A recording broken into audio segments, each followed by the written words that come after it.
It looks like we live in a world and in a society today that the only way you can have importance, relevance, respect, or honor is when you have money.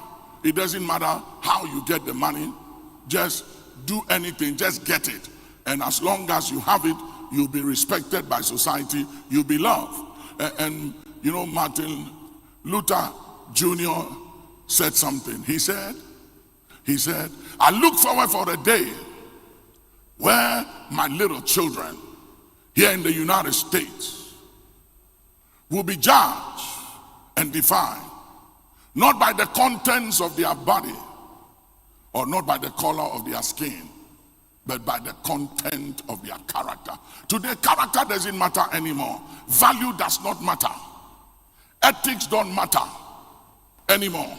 We live in a society where what matters is what you see. As long as you have money, you are driving the best, you have the best, you the man, you the woman. Everybody claps for you and you have acceptance, even if you're a demon or Satan. As long as you ride the best and you have a little bit of cash, everybody celebrates you. We don't celebrate character anymore. Values don't matter. Ethics don't matter. Conscience don't matter. Trustworthiness don't matter again. I'm not just talking about Ghana. It is the times and season we live in, and it's all across the nation. People don't care anymore. Character doesn't matter. Values don't matter anymore. What made our fathers and our mothers who they are does not matter anymore. Today everything goes. We're breaking down all the rules of engagement in our society. Come with me to 2 Chronicles 16 and verse 9. For the eyes of the Lord run to and fro throughout the whole earth, to show himself strong on behalf of those whose heart is loyal to him. You see, it's something that God seeks for. His eyes run to and fro. He's looking, searching all over the earth to see if he can find men and women who are trustworthy. People he can entrust the life of others into. The life of nations, wealth, success, influence, and his very glory. And he knows that his glory will not be touched. Today, we don't see such anymore. And everybody wants relevance. Everybody wants to be big and to be huge and to trend and to be important and to have relevance. But can you be trusted with it? Can you be trusted with the anointing? I preached in Singapore some years ago, and there was so much manifestation, power, move of God in the services. And sometimes these things happen without me, myself, knowing what's going on. It just takes me by surprise when I begin to see such move of God and manifestations and healing and people getting out of wheelchairs and screaming, I can see, I can hear, and I have nothing to do with it. Sometimes I don't even pray for miracles. I remember I went to Paula White's church and I was ministering, and the Lord had said when I was in the hotel that I will heal the sick. And I just said, okay, fine, you are the healer. And there was this lady who had an accident and she had lost one of her kneecaps, and she was told that they have to replace it with a dead person needs cap, and she didn't want that. So anyway, I didn't know what she and the Lord agreed on, and whilst I was ministering, I saw Pastor Paula running into the back of the service and people were screaming, and I heard this cry out there. The woman just saw a brand new kneecap, brand new fresh kneecap just appeared on her knees. And I wasn't praying for healing. I was not responsible for it. So I went on preaching. And later they brought her and we just gave thanks, and that was it, and I moved on. I moved on. Why did I move on? Because I had nothing to do with it. I'm not going to take credit for something that God has done.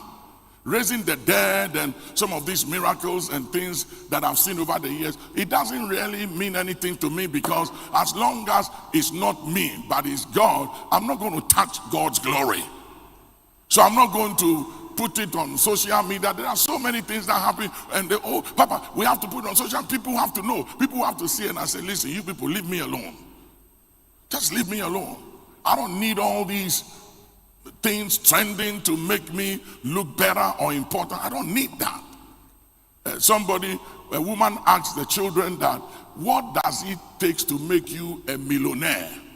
And when they mentioned the amount, then the mother said, nasa ya traho. Mi traho ache. If that is the amount of money it takes to make a millionaire, the mother said, I've gone past there a long time ago. So what is all this millionaire foolishness they are talking about? Mi traho ache. So when you've gone past certain things, I was telling one of my young pastors the other day, coming up very, very powerful and has all this following. He's huge and big on social media. So we were chatting and he was talking to me about something. And I said, listen, some of those things I can help you. I can open some of those doors for you because I really don't need them anymore. I've got past some of those things. So I said, I can help you. I can make some connections. I can help you. But the only thing you must promise me is that you have enough character that when the doors are open and you go in there, you don't misbehave and embarrass me. If you can maintain good character, I can open some doors for you. Because it's not everywhere I want to go. I have so much openings by God's grace that there are some places I used to love to go. I used to desire to go to some place. These days I don't want to go anymore.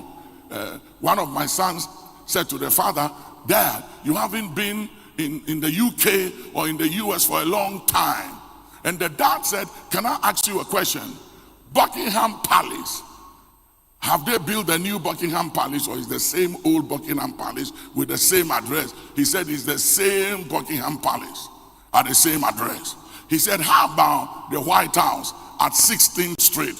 Have they built a new one or is the same White House at 16th Street? He said it's the same White House at 16th Street. Then the father said, there is nothing new in the West. There's nothing new. That's why everybody is going to Dubai, because there are new things in Dubai. You can't find them in the West. So people fly to Dubai to see what is new there. Because we live in a generation where everybody wants to see new things. New things. What is new? What is new? What is new? Hear me. The Bible said there is nothing new under the sun. So don't be deceived and fooled. Oh, there's this new ministry here, there's new church, there's this new man of God, oh, they do things different, new this, all this new. There's nothing new. There's nothing new under the sun. We've seen it before. Some of them is just history repeating itself. So don't be fooled and deceived, running all over the place to find out what is new. So you keep chasing all the news that keeps coming, because what is new today will be old tomorrow. That's what life is. That's what life is all about. Anything you think is new today, tomorrow will become old. Look at cell phones. It keeps changing all the time. They keep offering me some new cell phone. Papa, this is the latest one. The latest one. This is the. And I said, leave me alone with my old rugged cross. Because some of the new cell phones, I don't even know how to operate it. Even this one, I struggle with it a lot. The children would teach me, Daddy, you are not using your cell phone at all. It can do this. Tell your cell phone, give it command. It will call this person. It will do this. And I say, here, just leave me alone. Just call me, I'll respond. I don't want all these latest. Yeah, they call him, where are you taking it to?